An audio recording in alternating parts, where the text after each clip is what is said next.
Welcome to the Real Estate Rundown. Remus Romulus, scientists have brought back the dire wolf. And it's fascinating. What do you guys think? Well, apparently Chris was already getting on us because we're not Game of Thrones fans. And I'm like, what is the dire wolf? Is this like a wolf that's in dire need of something? Like, tell me more. It's pretty fascinating. So they basically, they Jurassic Parked this wolf, right? That's what I was going to say. Yeah, which I didn't know that was even possible. I thought that was like That's actually sci-fi, pretty rad. and now they actually did it. Well, they cloned, didn't they Cloning's been around for a minute. Right. So what they did is they extracted some DNA out of a 10,000-year-old fossil, and then they mapped the genome of the dire wolf, and then they compared it to its closest living ancestor, which is the gray wolf. And then they compared the differences between the genomes, and then they took the gray wolf DNA and they modified the DNA sequences so that it would be the dire wolf. And then they created an embryo in a petri dish, and then they put the embryo inside a surrogate. And now we have 3 little pups. Wow. That's not cloning. I mean, cloning is something live. I mean, they took this DNA from a fossil. Yeah. I mean, that is like Cloning is absolutely insane. DNA. It reminds me of the Jurassic Park when they put the needle in the Yeah. mosquito. Yeah. Yeah, absolutely. Like they had that mosquito that had the blood. the blood of the dino, and drew it out, and it was dino. like the dino. Dude, my kids always get on me for like dino nuggets. They're dino nuggets, not dino nuggets. I'm like, you say tomato, I say tomato. No, so this company, I believe that the name is Colossal. They want to bring back the dodo bird, the mammy wool, the woolly mammoth. And They have DNA of all that. So that means they could actually bring back dinosaurs. Like Jurassic Park is it's is fast There approaching. could be a us. real life Jurassic Park. That's what it seems like. Dinosaurs are not giant lizards. But what if we put them on an They're just island birds. where we could they're feathers. They had a lot of them had feathers. Yeah. we can fly around and see them, or they can't get off. Birds Or with a they feather. so they could fly. Not all of them. A T-Rex can't fly. But it had teeth. That's my only argument. That's a podcast for a different day. Dinosaurs never existed. They were all made up in the first place. Oh yes. So the bones that the Started- paleontologists find are fake? Correct. I've never heard read that. a book called Bone Wars, and after the guy who wrote the book is they just mysteriously started finding all these dinosaur bones that had never been a topic of conversation or existed up until that point. So, but like, Anyway, I've never heard this, another but like for real, conversation. but No, like we're not going down any more rabbit Why- holes. Conversation for Are they another plaster? podcast. Are they plaster? They can make up a bone and call it whatever they want. Yeah. A ginormous bone? A ginormous Okay, head. but I gotta Yeah. say, have you seen the video of these 2 little wolf pups howling? It is the cutest thing ever. They're just like, I love it, and honestly, I'm so fascinated by these things. But I'm not gonna lie. Sometimes the God-fearing man side of me is like, we've been warned about some of these things and creating and playing God and all this stuff. you think it goes too far? Well, it's not maybe really playing maybe my God, 'cause mind isn't- goes too far. But They're already there. They just went extinct, right? So it's not like they're creating something that. What is something Isn't in the same. what is something in real estate we could resurrect? the great choice of word. Yeah. What's something in real estate that went extinct we could resurrect? Well, if we think, I know. Yeah. Avocado appliances. Oh wow. Oh yeah. The green shag carpet, green and blue. I totally grew up with that, like the I green grew and up blue. orange, like that yeah. orange, like patterned carpet. Oh yeah. And like the orange colored furniture and stuff too. Totally. Anything else? The MLS book. Oh wow. We could control all the inventory again. You walk around You want with to see what's in your available? Come car. to the office. I'll meet you there. Yeah, imagine hey. what that must have been like, though. And when Actually you really, empowering. Yeah, you had access. Yep. You were the gatekeeper of all things. Yeah, our kids will never know like how to actually read a map and like drive around a city. Like I remember driving around Europe. Germany, Yeah. Europe with a map. Oh, we yeah. got no Google Maps. It's like Right. where the and hell are we? Jason Like, would get so stressed we need to stop out. and look. Dude, and we're like, okay, we need to go down this way and then this way, and then we would like write And it then down. page 71, you got to turn to page 89 for the map to continue Yeah. Like, to put the 'em direction together. you want. Totally. No, that is a lost thing, and I do not want to resurrect that. No. No, I admit. It's much easier. Love do my not map want to feature. resurrect that. Well, Chris, our producer, he's queued up quite a few Instagram shorts or Instagram reels of realtors or real estate relating. I'm assuming these are real estate related. We've not watched them. we're gonna And react to he them. wants us to play them, and we're going to react. So All right, let's get hit live it. react.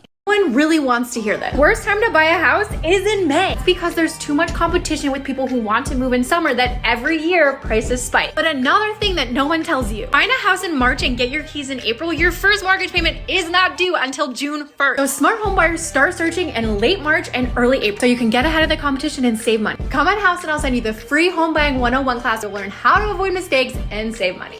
I agree. I mean, she's right. The worst time to buy a house is in May. Well, Probably, it's one of the highest demand times, Most right? competition. Yep. And she's right about if you buy your house in March, your first payment's not going to be due until May. Well, I know it's the worst time to buy a house in May because you're not going to close until June in Arizona, and it's 20 degrees. That But- is but And you're for moving sure. in that. The highest home sales historically are across over the summer here. Still, when you look at year over year compilation, the highest on average, the Valley sells almost 10,000 homes a month over the summer months. The caveat to that is if you're not on a strict timeline, maybe it's a better time because there's more inventory and you have Yep. more to select from. And you're going to be like, if I only would have waited a couple more months to May, that house would have been on the market. And that's what I like that house much better than what I bought. Absolutely, That's the you caveat. do So see true. you do see the market load for the summer rush in most markets, so you have more to choose from. But her point is still valid.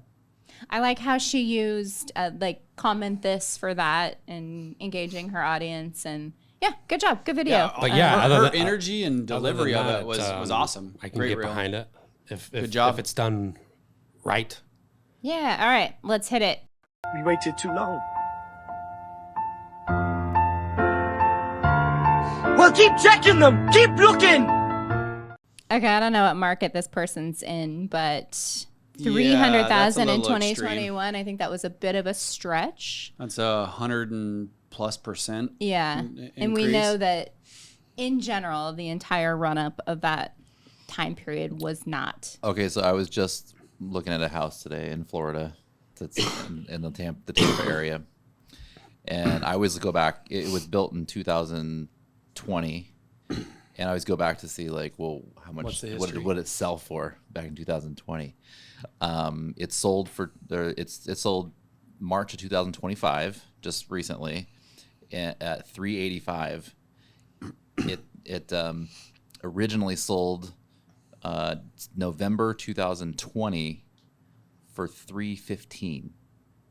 That's That's well, not little, but before it was like almost double, and now it's rescinded back. now it's been rescinded. Compressed a So little. Well, it might Quite a have bit. missed a little bit of uptick though, because I mean, I think the That's what boom he's just saying. started happening Right. in 2020. So if it would have sold in 2021, It could have been more. yeah, Yeah. yeah, Yeah. 100%. True. but But they only had like $70,000. Oh, not even. Yeah, it's about $70,000 of appreciation. I mean, minus the fees too. So like, Yep. it was you're like, not going to pocket much. I mean, this is the Tampa area, so I was kind of like, wow, Well, it's retracting all the way back. Yeah, to they've been hammered by 2020. hurricanes and weather stuff. I mean, Yeah. it's definitely been a rough 2 years for the Tampa Yeah. Metro. but without knowing all the ins and outs of what they were trying to portray in that that video, we don't know, like, is that 300,000? Was it listed at 200 and you spent $100,000 more than you should have? Right. So there's, Could have because bid it that's what up. was happening with people back People in. were So getting crazy. there could be some truth to that, but I feel like that one's a pretty big debate. Yeah, not sure about that one. I do like the concept of the reel. I like too. when people do that and add something relatable. It's totally funny. I thought it was. I thought it was funny fun. though. Yeah, it's Yeah, funny, me but I mean, too. it also goes along the the Don't thing that we all procrastinate. know. When's the best time to plant a tree? 20 years ago. When's the next best time to plant a tree? Today. Still holds true. Don't procrastinate unless you're gonna buy in the Tampa area. Then you can procrastinate. Maybe and it's Florida. fine. Even then, Maybe nah, Florida, I'm maybe gonna Atlanta. I'm gonna throw the Tampa area and that whole Gulf Coast a shout out. I think it's gonna be fine.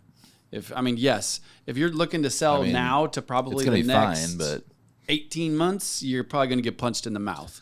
But long game, it's that place is money. Well, we were having a debate about this yesterday because Yep. my sentiment is the market's going to see a little bit more of a correction. And I know there are still really hot markets that aren't seeing any decrease in appreciation and even appreciating. But my gut tells me that in many markets, we're going to see prices come down a little, unless there's substantial wage growth. Like, because something has to give. Affordability People need to make is more out money, the window. or rates need to go way down, or prices need to come down, or a combination of all. It's got to be the things. AI boom and robotics. Yeah, right? just like you were uncovering the other day, the new time or the average age of somebody to buy their first house is just, again, increased ridiculously. 38 years old. Yeah, it's 30. It was from the 80s. It was 28, right? To now it's 38. That's insane. When you really do that from a percentage standpoint, 10 years on a 28-year-old, that's like what, 30-40% of their life. So now that like you put that math on top of this, that's a substantial change in life and the way things the cards Yes. unfold. It is, but there's also some debate on whether that data is accurate, because apparently back in the 80s, how they defined a first-time home buyer had changed, and now HUD defines a first-time home buyer as someone who hasn't purchased a home in like the past 3 years. Got it. So it So could most also people would be first-time home buyers? Well, and not have owned one, right? Okay, got like it. so, like Okay. let's say you sold your You went- house, you rented for a couple years, then you bought something. Got it. And Okay. it'd been 3 years since you'd owned a home. They would consider you a first-time home buyer, which back in the Got it. 80s, I guess that wasn't the case. Okay, let's hit up the next reel. Oh, Most good realtors old should Colton quit. Lindsay. Okay. All right, let's see what Bold. this guy has to say. Most realtors suck and should get out of the business. We're going to have maybe 800,000 agents here in the next 2 or 3 years. Some people predict it's going to take longer. I don't think it's going to take more than 3 years. I don't know if you've seen what's going on in the real estate market right now. 2024 was the lowest year of home sales in 30 years, and 2025 is already trending less. So is 2025 going to be even less? Probably. You mix that with the fact that artificial intelligence is developing agentic AI, which essentially is AI agents, and top producers that are absolutely crushing it right now are going to be taking market share as it comes back. And if a real estate agent doesn't make money, they don't pay the bills. I can't tell you the amount of agents that I've seen be in this business 10 years, 5 years, 15 years, getting a different career now. I do agree with Jason. Our industry deserves better and fewer real estate agents, and it's gonna get it. All right, I think we get the point. I know, he was going off. He was going off. All right. Well, he is definitely known to say things for the click. He is a clickbaiter, for sure. Yeah, a little controversial Mm-hmm. with the red tape. And I mean, having a thatching, if you will, of 50% of the industry within 2 to 3 years, I think is crazy bold. I do know we did the math on this one, especially before they removed the data. The last crash downturn when it was, much more difficult to sell houses back in the, mid 2000s, we went from like 1.2, 1.3 all the way down into like the high 800,000s then. But obviously it came back as the market demand came back. So we'll see. I'm not sure what AI agents are going to do. Are they going to go out and open up houses and talk to people about the house? I mean, I don't know. I mean, technically they could. I mean, it's going to have to be, something's going to change, but I think the biggest thing that's going to change, or that needs to change if There has to be powers wanted it to change, would be the barrier of entry, Yeah. I don't if it only takes 90 hours, anyone can do it. In Arizona. If you're you're going to buy $1 million house, your dad or uncle or aunt or whatever is going to buy $1 million house, and you're like, hey, go get your license and make 20-30 grand. I mean, But does you're that gonna go really do it. happen? I mean, I know we use that example a lot, but I've like seen it how happen a how lot. often do you like? I don't know of many agents. Maybe not now. And we've mentored and coached and trained like hundreds of agents, and I can't think of many that said I got into the business because my uncle was going to sell his $1 million house. Like They I've don't never heard that. Oh, I have. Not well. Maybe they didn't say I didn't. I two. got into the business, You but they haven't. said I haven't. But I it's haven't heard that conveniently like, directly oh either, yeah, but yeah, and I have this get in the- person get that into do I'm a getting my deal. license, Yes. and oh by the way, Talking about you had it happen to you. What do you mean? Oh yeah. Oh, for sure. Yeah. Okay. Yeah. That's experience. Well, Mike Del Well, Prete you said lose something. deals because I've had people that I think, especially when we had the brokerage, where you have people that would get in the business and they have 2 or 3 deals. They're like immediately in their network. And they So need then- help. They don't know what to do. Yeah, and then you end up doing it for them. And then they bail. And then they stop Yeah, doing real that's- estate that is after so they got true, they had their couple actually. deals on the line. Yeah, and that's super frustrating. So maybe it's not a direct. Right. But we did have somebody join because a family member was selling their house, and that was the main reason they even got their license in the first place. Yep. So the only thing, like, to me, this is actually we could have like a entire show on this, but the reality of it is the majority of the information that you get in school doesn't even really have to do a ton with practicing real estate. Yes, you have some ingress, egress, you have some specifics, I think, that help you along the way, but the true practice of real estate happens after you get licensed. So to me, if we wanted to create better realtors, I mean, everybody wants to talk about, oh, it's so easy to get in, et cetera. I agree. And maybe there's a better curriculum that could be done. But the only way that we would truly solve this is it was like an apprenticeship, like appraisers, like hairstylists. I use that one again. It's like the amount of hours and things that those, that career, that worker, if you will, or hairstylist has to do to be up before they get turned loose to cut hair, or an appraiser is another one. You can't just go do an get licensed to be an appraiser and then have your appraisal be taken instantaneous. They have to have an apprenticeship.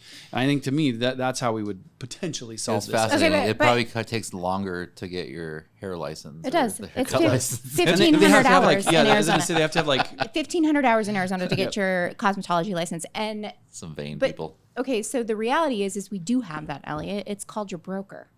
But what has happened is that brokers, in order to get agents, have devalued themselves consistently over time, which has led to 100% models, like really high split models. And so I think that did exist.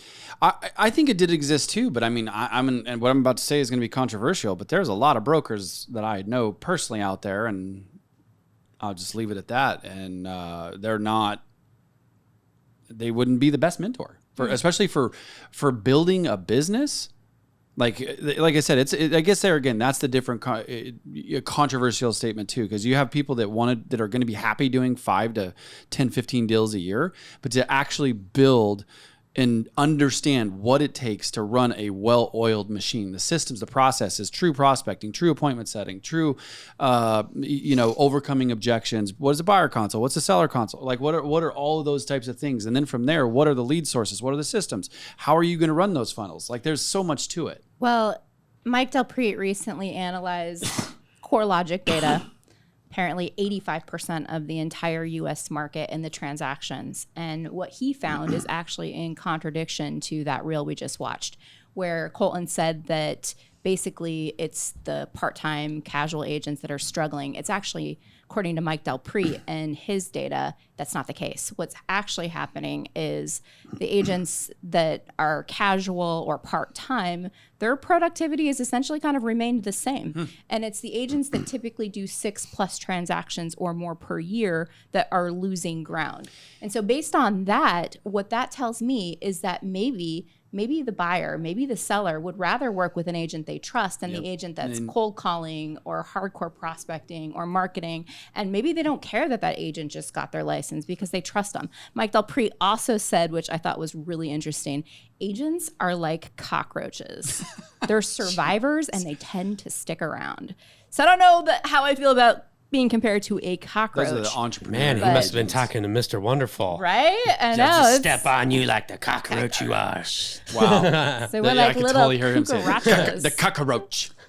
All right, let's hit up one more React reel. Do you guys feel like a cockroach? Every day, Keith. Every day. I live to crawl up another sewer line. Wow. All right, let's hit it. Ooh, this is nice. Girl, this audience is you right here? Okay. They don't smell like roaches in here or nothing. This is so nice. And look at this. Okay, That's pretty funny. That's pretty funny. Nat. Because it's Nat's true. video. People overselling it. Oh my gosh, this is awesome. This is so wonderful. Oh, you got this decorated so nice.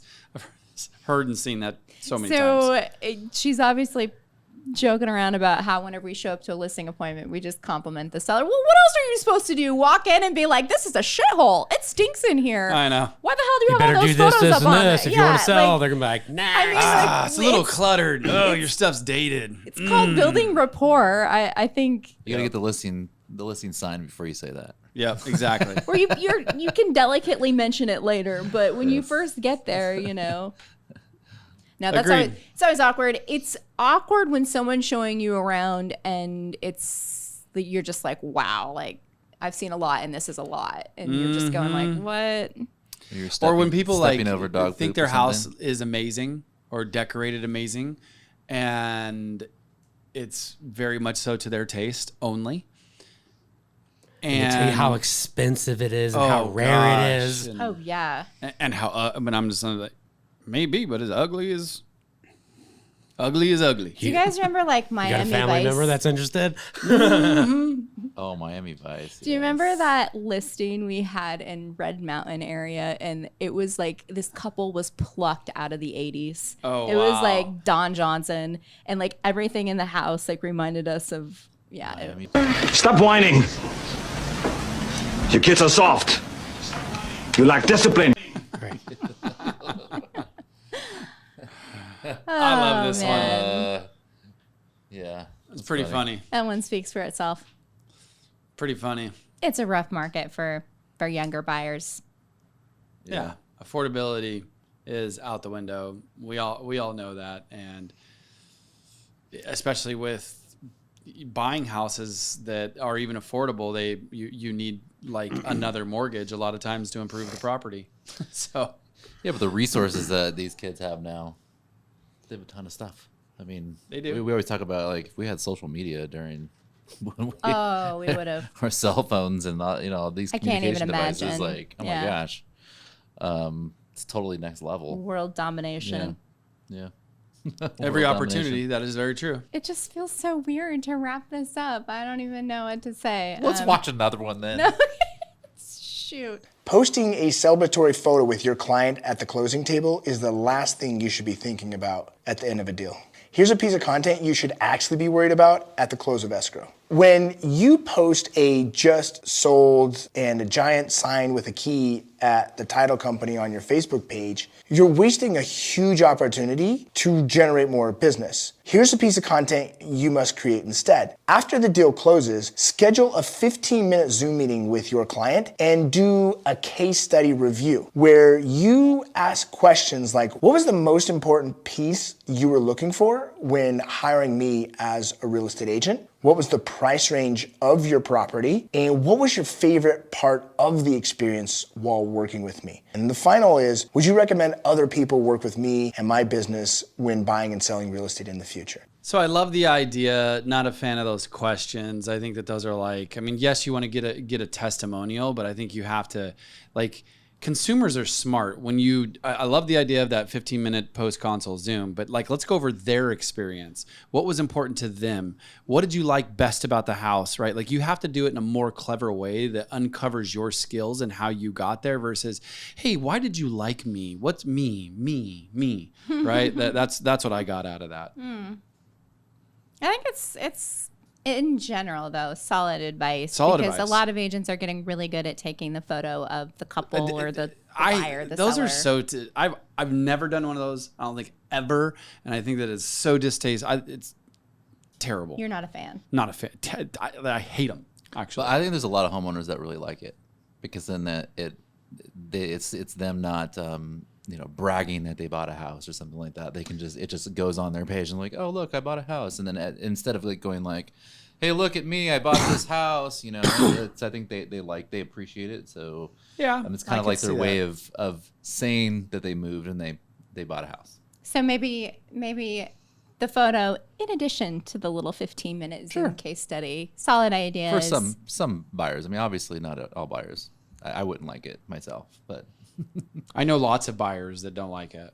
Like yeah, I would say about 50%. But I know there are people that like it. They love the attention, you know. Yeah, sure. Instead of like tooting their own horn, like, Yeah. hey, I bought this house. I They hear the want someone argument. else to do it for them so they can be on social media with a new house. Love it. Well, there you have it. That's a little roundup of some of the real estate content out there right now. What are you creating? What should we react to next? Drop it in the comments. And as always, be sure to like, subscribe, and hit that notification bell so you're updated of our new episodes. Thanks for tuning in.